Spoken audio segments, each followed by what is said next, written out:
Assalamu alaikum warahmatullahi wabarakatuh. Ashhadu an la ilaha illallah wahdahu wa ashhadu anna Muhammadan abduhu wa rasuluh. Amma ba'du fa'udhu billahi minash shaitanir rajim. Bismillahir rahmanir rahim.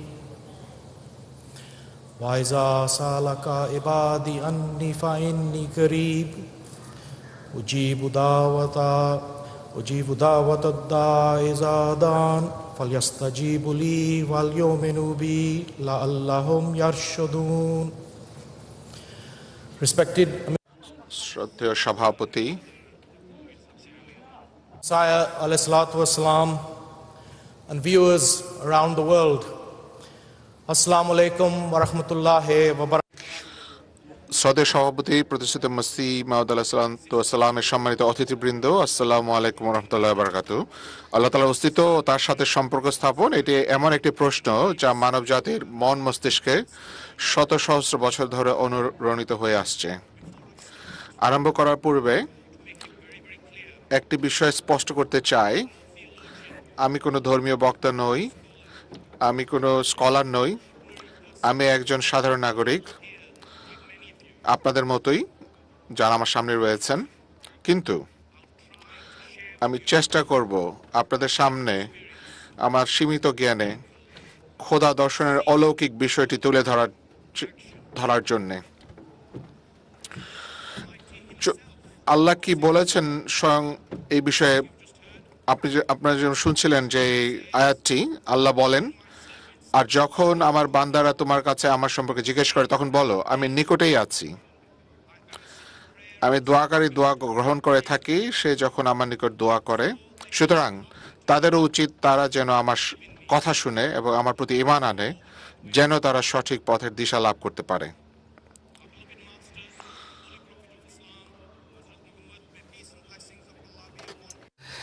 আমাদের প্রিয় নবী মুহাম্মদ সাল্লাল্লাহু আলাইহি ওয়াসাল্লাম বলেছেন,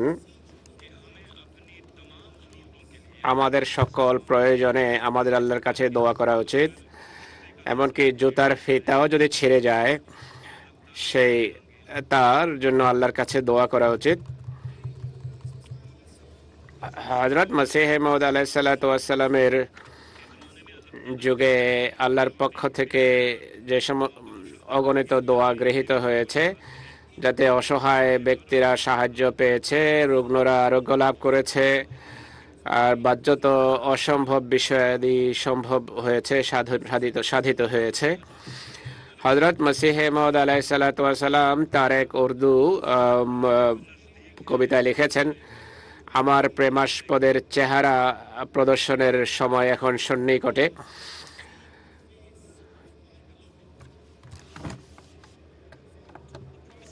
হযরত মসিহ মাউদ আলাইহিস সালাতু ওয়াস সালাম আল্লাহর সত্তায় অসাধারণ বিশ্বাস রাখতেন এবং দোয়ার ক্ষমতা, দোয়ার শক্তিতে তার অসাধারণ বিশ্বাস ছিল। আর এই জন্য তিনি যে কোনো পরীক্ষার মুখোমুখি হতে প্রস্তুত ছিলেন, যে কোনো যে দোয়া গৃহীত হয় তা প্রমাণের জন্য যে কোনো পরীক্ষার মুখে নিক্ষিপ্ত হওয়ার জন্য প্রস্তুত ছিলেন। বর্তমান যে আধুনিক বিজ্ঞানে যে পরীক্ষা নিরীক্ষার যে পদ্ধতি সেই সম্পর্কে সায়েন্টিফিক বৈজ্ঞানিক থিওরি পরীক্ষা করার যে রীতি আছে সেই রীতির কথা তিনি বললেন।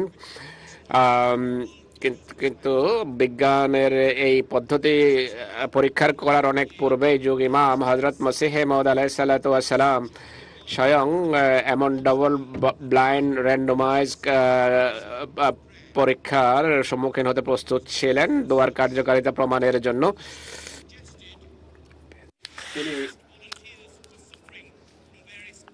জনগণের মাঝে এই পরীক্ষার জন্য ভলান্টিয়ার বা স্বেচ্ছাসেবকের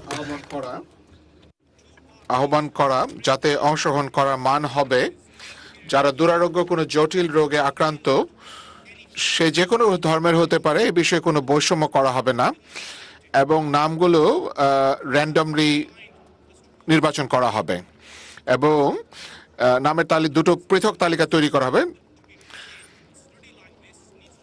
প্রতিষ্ঠিত মসিহ মাউদ আলাইহিস সালাম এটাও বলেন যে তালিকাটি অনেক বড় করা হবে যাতে করে অনেক অংশগ্রহণকারী যেন অংশগ্রহণ করেন। প্রকৃত বিষয় হলো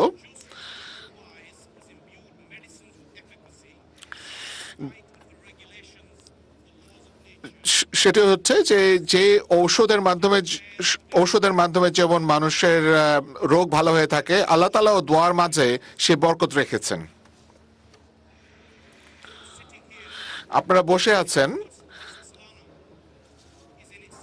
জলসা সালানার এই মঞ্চ, এই ভেন্যুতে, যেটি আল্লাহ তাআলার অস্তিত্বের একটি জ্বলন্ত প্রমাণ এবং আল্লাহ তাআলা কর্তৃক প্রতিষ্ঠিত মসিহ মাউদ আলাইহিস সালাতু ওয়াস সালামের প্রতি কৃত অঙ্গীকারের পূর্ণতার সাক্ষ্য, যেখানে আল্লাহ ইলহাম করেছিলেন, আমি তোমার বাণীকে পৃথিবীর প্রান্তে প্রান্তে পৌঁছে দিব। আজ আমরা ইস্ট ওয়ালহামের একটি ছিমছাম ছোট গ্রামে আছি, যেটি নাকি ধুলোময় কাদিয়ান নামক গ্রাম থেকে যোজন যোজন দূরত্বে অবস্থিত। আজ আমি আপনাদের সামনে খোদার অস্তিত্বের অগণিত প্রমাণসমূহ বর্ণনা করব না, যা তিনি স্বয়ং তার পবিত্র গ্রন্থ কোরআনে বর্ণনা করেছেন। আমি মানব চক্ষুর বিকাশ লাভ, মানব ভ্রূণের বিকাশ, সূর্য ও চন্দ্রের প্রদক্ষিণের বিষয়ে কিংবা সমুদ্রের অতল গহ্বরের নিকষ কালো আধারের বিষয়ে আলোচনা করব না, যে বিষয়ে 1400 বছর পূর্বেই আমাদের প্রিয় খোদা আমাদেরকে জানিয়েছিলেন কোরআন করিমের মাধ্যমে। আজ আমি আপনাদের সামনে কিছু অন্তর্দৃষ্টি উপস্থাপন করতে চাই, যা আজও আমাদেরকে খোদা দর্শনে এবং তিনি যে জীবন্ত খোদা এটি বাস্তব অভিজ্ঞতা থেকে আমাদের উপলব্ধি করতে সাহায্য করেন।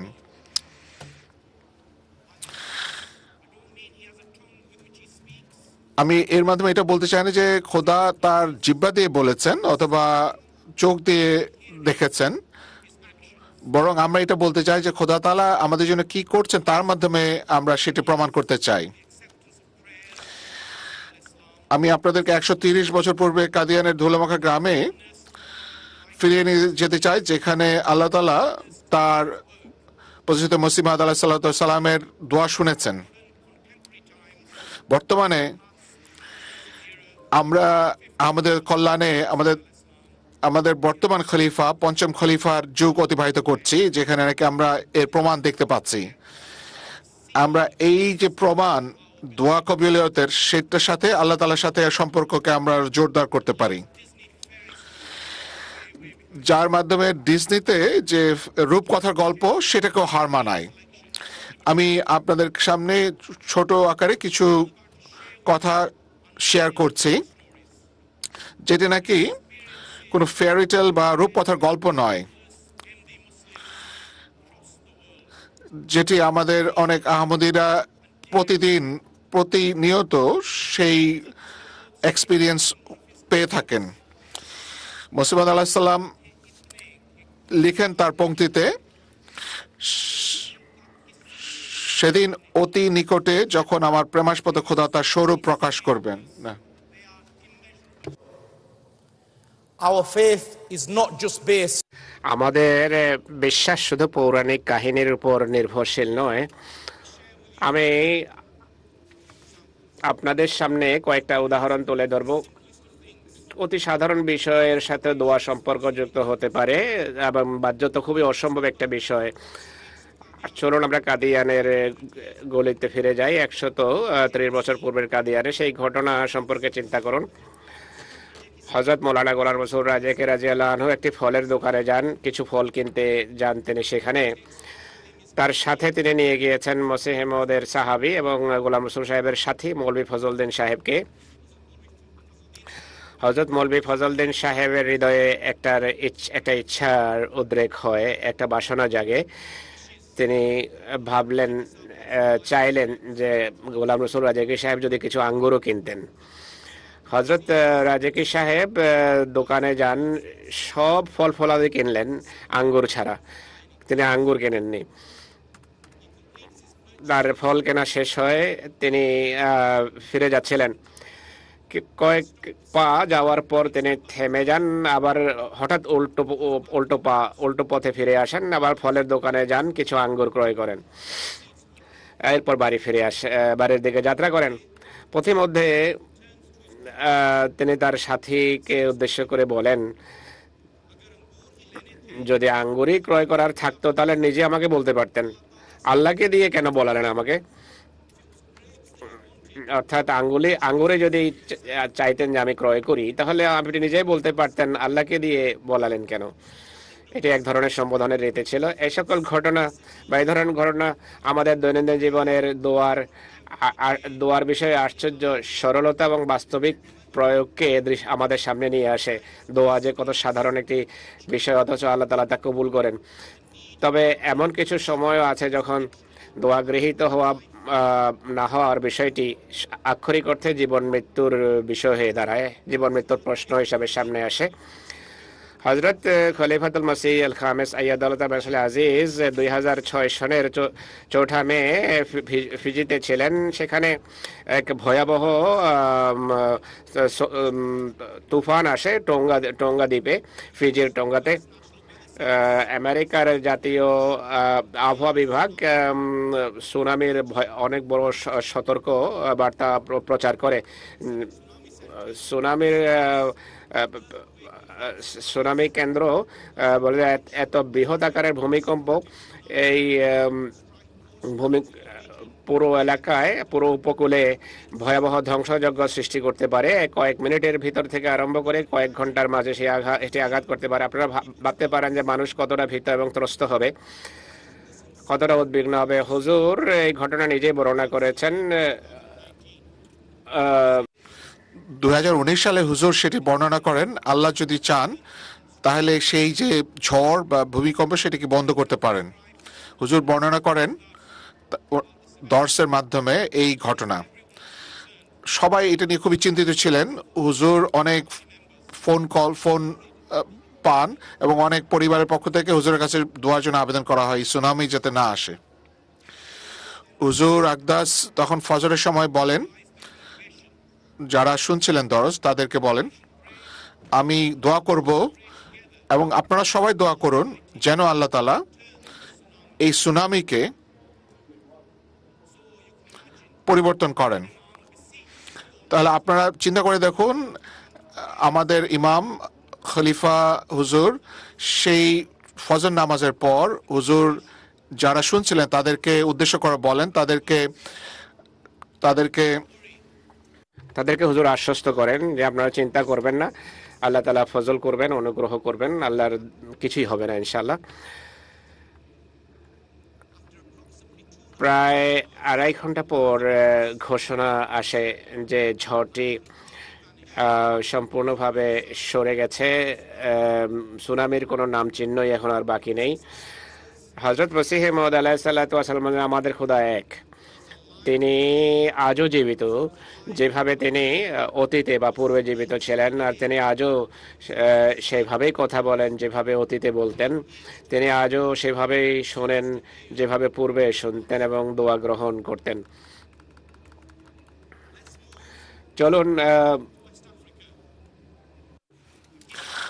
চলুন আমরা গিনির একটি কথা শুনি, আফ্রিকার রাজধানী কোনাক্রির।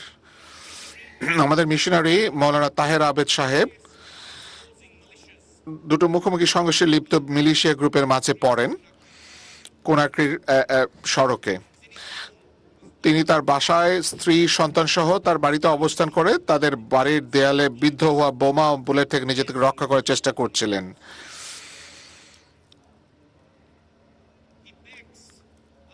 আল্লাহর প্রতি তার অগাধ আস্থা ছিল। তিনি ব্যাকুল চিত্তে আল্লাহর কাছে দোয়া করার পাশাপাশি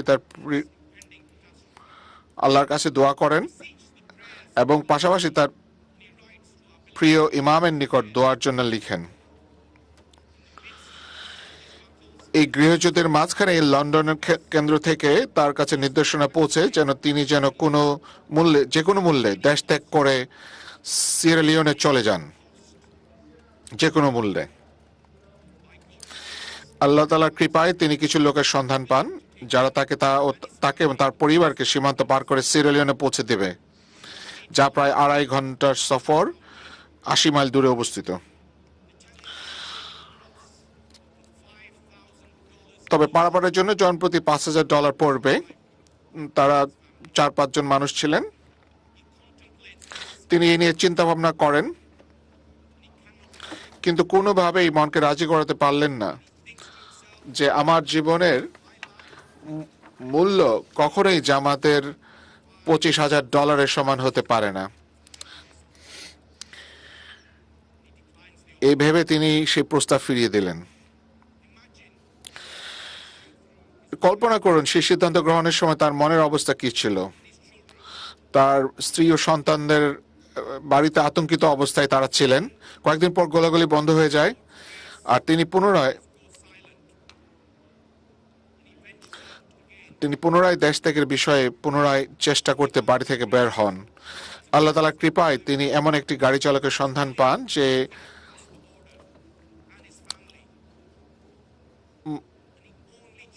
মাত্র কয়েকশো ডলারের বিনিময়ে তাকে সীমান্ত পার করে দিতে সম্মত হয়। দেখুন, এই হলো জীবন্ত খোদার breathing, existing God দেখুন answers the prayers of his supplicant. Sometimes the Jamaat sends us out to serve the poor, the needy, the disaster-stricken people around the world as volunteers in Humanity First or any other humanitarian organ of the Jamaat. And we sometimes feel that we are actually providing a great service. We are feeding people. We are clothing them. The reality is that we ourselves are actually being helped. It is we that are being shown the signs of a living God when we go out to do this work. A living God that we see by his actions. The favor is being done to us, not the other way around.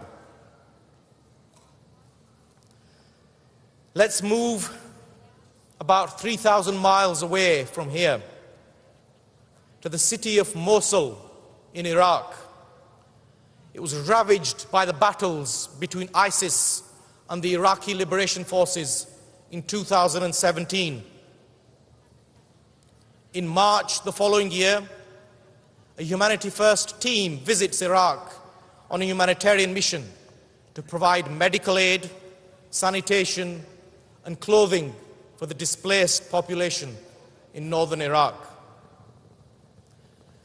Prior to leaving, as always, the team sought the prayers and the blessings of Hazrat Amir al-Mu'mineen for their visit and the responsibilities that they had.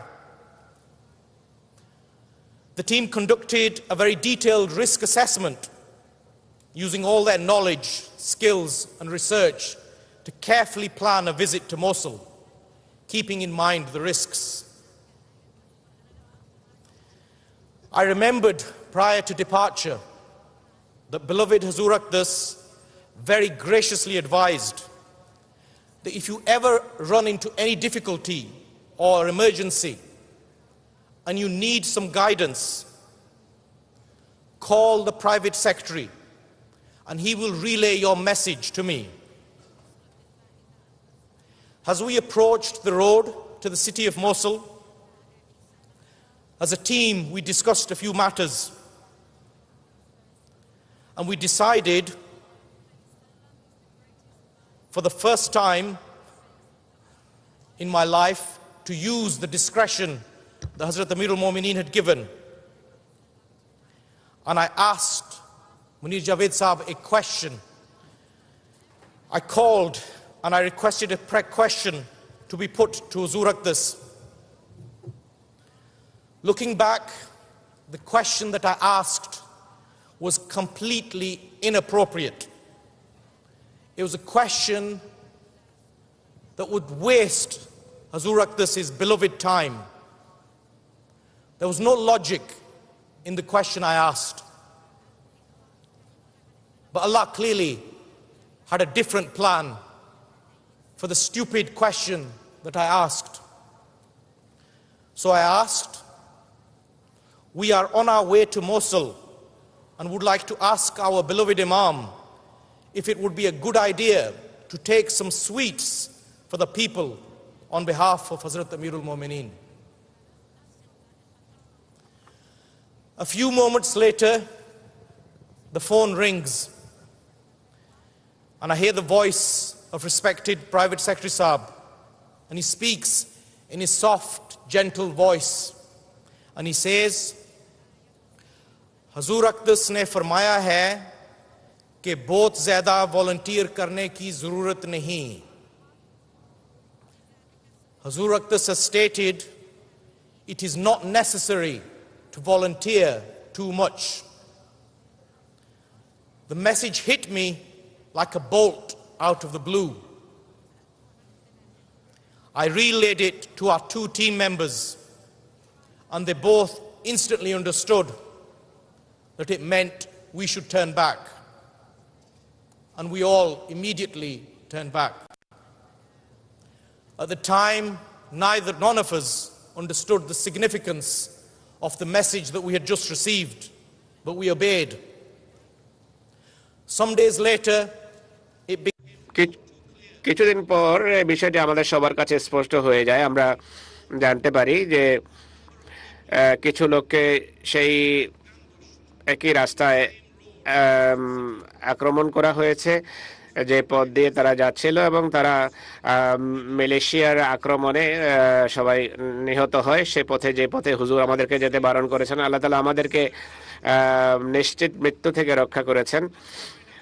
আমাদের এখানে স্মরণ করতে হবে যে আমাদের অগণিত নিদর্শন আছে যা গুণে শেষ করা যাবে না। আমাদের ধর্মের ভিত্তি, মুসলিমদের পংক্তি অনুসারে আমাদের ধর্মের ভিত্তি কোনো গল্পের উপর নয় বা রূপকথার উপর নয়। পরের ঘটনাটি পশ্চিম আফ্রিকার বেনিনের। কয়েক বছর আগে আমাদের হিউম্যানিটি ফার্স্টের একটি দল সেখানে জার্মানি থেকে যান শত শত দরিদ্র গ্রাম্য সম্প্রদায়ের কাছে মেডিকেল ক্লিনিকের স্বাস্থ্যসেবা পৌঁছে দিতে। একদিন ক্লিনিকের একটি ব্যস্ত দিনে এক মহিলা তার ছোট সন্তানকে নিয়ে এসে বলেন তার বাচ্চা হাঁটতে পারে না, ডাক্তাররা কি তাকে হাঁটতে সাহায্য করতে পারবে কিনা। ডাক্তাররা কোনো সেবা খুঁজে পেলেন না যার মাধ্যমে তাকে হাঁটাতে পারবেন।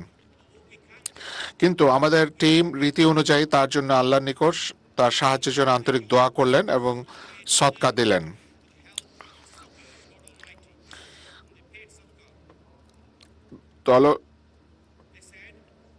তারা বললেন, আমরা আল্লাহর কাছে এই দোয়া করেছে যে আমাদের মেডিকেল ম্যানেজমেন্টে এমন কিছু নাই যেটা দিয়ে তাকে সারানো যেতে পারে। আল্লাহর কাছে আমরা দোয়া করেছি যেন আল্লাহ অনুগ্রহ করে সেই মেয়েটিকে হাঁটতে সাহায্য করেন। এবং আল্লাহর কাছে আমরা আল্লাহর কাছে তার আরোগ্যের জন্য দোয়া করি। দলনেতা ডক্টর আথার জুবায়ের সাহেব সে বাচ্চাটিকে উঠিয়ে ধীরে ধীরে আবার নামান। বাচ্চাটি মাটিতে পড়ে যায়। তিনি আবার সেই শিশুটিকে উঠান, আবার মাটিতে ছেড়ে দেন, সেই শিশুটি পড়ে যায়। চিন্তা করুন যারা দেখছিল তারা কি ভাবছিল। তিনি বাচ্চাটিকে তৃতীয়বার তুলেন, আবার তাকে ছেড়ে দেন হাঁটার জন্য। আর সেই শিশু তার দু পায়ের উপর দাঁড়িয়ে যায়, কিন্তু তার পা ছিল খুবই দুর্বল। আর সবার চোখে এই দৃশ্য দেখে অশ্রু নেমে আসে খোদার এই অসাধারণ অলৌকিক নিদর্শন দেখে। আমার প্রিয় ভাই ও বোনেরা, এই ঘটনার এখানেই শেষ নয়। কিছুদিন পর আমাদের টিমের একজনের কাছে আরো দুজন পিতামাতা আসে একই রোগ নিয়ে, এবং তারা বলে যে তাদের ছেলেকেও যেন হাঁটতে সাহায্য করা হয় বা হাঁটা শেখানো হয়। সেই আমাদের টিমের নেতার কাছে এসে অনুরোধ করে যে এই বাচ্চাটিকেও দয়া করে হাঁটিয়ে দেন বা হাঁটতে সাহায্য করুন। আমাদের টিমের নেতা ডক্টর জুবায়ের সাহেব চিন্তা করেন যে এটি খোদা তাআলা যে নিদর্শন দেখিয়েছেন সেই নিদর্শনের মর্যাদাকে খাটো করা ছাড়া আর কিছু নয়। আর এটি খোদা তাআলার মহিমা পরিপন্থী একটি কথা বলা হচ্ছে। তিনি তাৎক্ষণিকভাবে বলেন যে আপনারা যে নিদর্শন দেখেছেন সেটি হাস্যস্কর কোনো বিষয় ছিল না। এটি হাসির কোনো খোরাক না। যাই হোক, সেই যুবকের সদস্য তাকে নির্বাক করে তোলে। তিনি বলেন যে যেই খোদা সেই কন্যা সন্তানকে হাঁটাতে পেরেছেন, সে একই খোদা এই শিশুটিকেও হাঁটাতে পারেন। ডক্টর জুবাইর বলেন সেই যুবকের উত্তর শুনে তিনি নির্বাক হয়ে পড়েন। তিনি ইস্তেগফার পড়েন তাৎক্ষণিকভাবে এবং বলেন যে তিনি কে খোদার কৃপা এবং অনুগ্রহের দ্বার রুদ্ধ করার।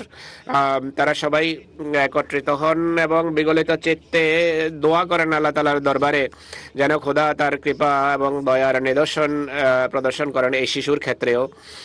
দেখো খোদা তাআলার দয়া এবং অনুগ্রহ কিভাবে প্রকাশিত হয়। সেই শিশুটিও আল্লাহ তাআলার ফজলে হাঁটা আরম্ভ করে। জীবন্ত নিদর্শনের কথা বললেন তিনি।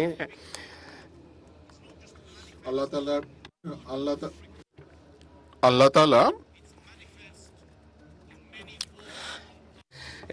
এই নিদর্শন শুধু আফ্রিকায় নয়, বরং পৃথিবীর অনেক যুদ্ধ বিধ্বস্ত অঞ্চলেও একই অবস্থা বেড়ে যাবেন। গাজা যুদ্ধের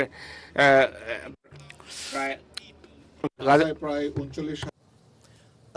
প্রায় 39,000 মানুষ নিহত হয়েছেন। এই সকল হত্যাযোগ্য ধ্বংসযোগ্য মর্মপীড়া মাঝে আমরা প্রতিদিন আল্লাহ তাআলার পক্ষ থেকে কৃপা ও দয়ার নিদর্শন প্রত্যক্ষ করছি।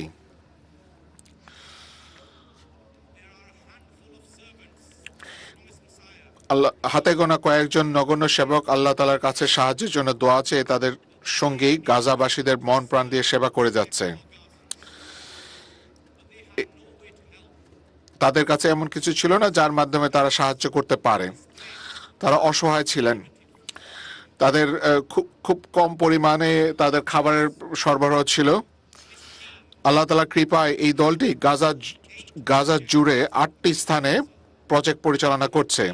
হাজার হাজার মানুষের জন্য সুপেয় পানির ব্যবস্থা থেকে আরম্ভ করে তাদের মাথা গোঁজার জন্য সামান্য ঠাঁই, শিক্ষার ব্যবস্থা, মনস্তাত্ত্বিক সহায়তা প্রদান করে চলেছে হাজারো শিশুদের। খাবারের প্যাকেট সরবরাহ করে চলেছে উত্তর গাজায়, যেটা তাদের চিন্তারও বাইরে ছিল। রাফাতে বোমা বর্ষণ বৃদ্ধি পাওয়ায় আর সেখান থেকে নির্দেশ আসার পর এই মানবতা সেবক ছোট দলটিও সেখান থেকে চলে আসতে হয়, যারা নিজেদের জীবন মানব জাতির জন্য উৎসর্গ করেছিল।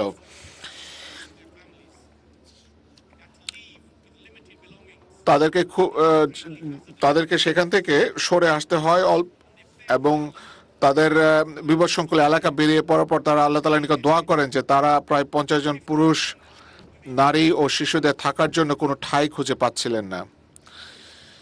সেই ইভাকুয়েশন এলাকার নাম আল মাওয়াসি, যেটি পৃথিবীর অনেক মানুষের কাছে একটি পতিত ভূমিখণ্ড হিসেবে পরিচিত, আর যেখানে 10 লাখের অধিক সংখ্যায় মানুষ আশ্রয় নিয়েছিলেন। তারা অনেক দূর পর্যন্ত খুঁজে কোথাও রাতে মাথা গোঁজার ঠাঁই খুঁজে পাচ্ছিলেন না। তাদের কৃত দোয়া হযরত আমিরুল মুমিনিনের দোয়া দ্বারা সমর্থন পুষ্ট। কেননা তিনি প্রতিদিন তাদের অবস্থা সম্পর্কে খোঁজ রাখছেন। পরের দিন তারা অসম্ভবকে সম্ভব হতে দেখে অঝরে কাঁদতে থাকেন। একমাত্র আল্লাহ তাআলার অপার কৃপায় তারা প্রায় 700 স্কয়ার মিটারের একটি স্থান খুঁজে পান যেখানে তারা তাদের পরিবারের থাকার ব্যবস্থা করতে পারবেন।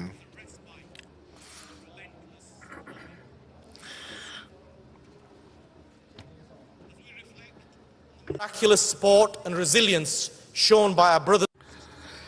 গাজাতে আমার ভাই বোনেরা যেই কাজ করেছেন সেই কথা হুজুর উল্লেখ করেছেন। হিউম্যানিটি ফার্স্ট যে সমস্যার সম্মুখীন হয়েছিলেন সেই প্রেক্ষাপটে আল্লাহ তাআলা যে সাহায্য এসেছিল সেই প্রেক্ষাপটে বিগত শতাব্দীতে আমরা সারা বিশ্বে অনেক সর্বনাশা প্রাকৃতিক দুর্যোগ দেখেছি। এ সমস্ত দুর্যোগ এবং দুর্দশা সত্ত্বেও হযরত মসিহ মওউদের নিবেদিত সেবকগণ মানবতার অসাধারণ সেবা অব্যাহত রেখেছেন এবং এই কাজে তারা খোদা তাআলার অনেক দোয়া গৃহীত হওয়ার নিদর্শনও দেখেছেন। 2023 সনের ফেব্রুয়ারি মাসে তুর্কি ও উত্তর পশ্চিম সিরিয়ায় 7.8 মাত্রার একটি ভয়াবহ ভূমিকম্প হয়। হিউম্যানিটি ফার্স্টের স্বেচ্ছাসেবকরা খুব দ্রুত সেই ভুক্তভোগী জনগোষ্ঠীর সেবায় এগিয়ে আসে। হিউম্যানিটি ফার্স্টের ডিজাস্টার রেসপন্ডার একটি দল জাতিসংঘের আহ্বানে তুর্কি হয়ে সিরিয়ার জন্য রওনা হয় ইউকে থেকে। তাদের সকল প্রকার প্রস্তুতি এবং সব কর্তৃপক্ষের সাথে আমরা যোগাযোগ করি। সমস্ত যোগাযোগ সত্ত্বেও আমাদের তুর্কিতেই সময় ব্যয় করতে হয়, অনেক সময় নষ্ট হয়, সিরিয়া প্রবেশ করতে দেওয়া হয়নি। আমরা হুজুরের কাছে দোয়ার জন্য লিখি। 2023 সনের 26 ফেব্রুয়ারি আমরা লিখেছি যে আমাদের হুজুরের দোয়া প্রয়োজন, যেন আল্লাহ তাআলা মানব সিরিয়ার লোকদের সেবার জন্য যা ভালো হয় তা যেন আমাদের অনুকূলে করেন এবং তিনি আমাদের পথের সব বাধা যেন দূরীভূত করেন, এই মর্মে চিঠি লিখি আমরা। একই দিন হুজুরের পক্ষ থেকে উত্তর আসে। হুজুরের নিজের হাতের সিগনেচার ছিল এবং একটা দোয়া শব্দ লেখা ছিল, তাতে দোয়া শব্দ খচিত ছিল, হুজুরের নিজের হাতে লেখা। এটা আমাদের সবার ঈমান দৃঢ় হয়। আর আমরা আশ্বস্ত ছিলাম, আমরা নিশ্চিত ছিলাম যে খোদা তাআলা আমাদেরকে সাহায্য করবেন। কিন্তু পরের দিন বিশ্ব স্বাস্থ্য সংস্থা কর্তৃপক্ষ আমাদেরকে ডেকে বলে যে আমাদেরকে সিরিয়া যাওয়ার জন্য নির্বাচিত করা হয়নি। আমাদের মনে হচ্ছিল যে আমাদের মিশনের সেখানে সমাপ্তি, কিন্তু নিদর্শনমূলকভাবে পরিস্থিতি পাল্টে যায়। পরের দিন সন্ধ্যায় পরবর্তী সন্ধ্যায় কিছু তুর্কি জ্যেষ্ঠ লোকের সাথে সাক্ষাতের জন্য আমাদেরকে নিয়ে যাওয়া হয়, যারা স্থানীয় গভর্নরের সাথে সম্পর্কযুক্ত ছিল। সেই ব্যক্তি আমাদের টিমে সাক্ষাৎ করে এবং বলে যে যেন আল্লাহ তাআলা তোমাদেরকে স্বয়ং আজ রাতে এখানে পাঠিয়েছে।